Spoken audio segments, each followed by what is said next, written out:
Report کر رہے ہیں کمالیہ سے سلمان حیدر گجر۔ اسسٹنٹ کمشنر زریاب ساجد کمبو کا 7 محرم الحرام کے مرکزی جلوس کا معائنہ، صفائی ستھرائی سمیت سیکیورٹی کے انتظامات کا جائزہ بھی لیا۔ مزید جانتے ہیں اس رپورٹ میں۔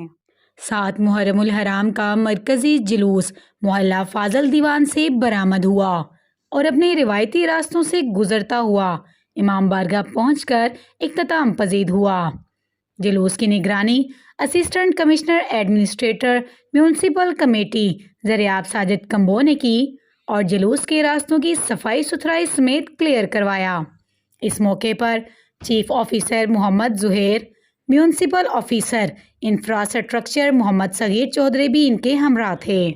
مزید ایسی خبروں سے باخبر رہنے کے لیے ہمارے چینل کو لائک، شیئر اور سبسکرائب کریں اور گھنٹی کا نشان دبانا نہ بھولیے گا تاکہ آنے والی ہر نئی ویڈیو آپ کو موصول ہو سکے۔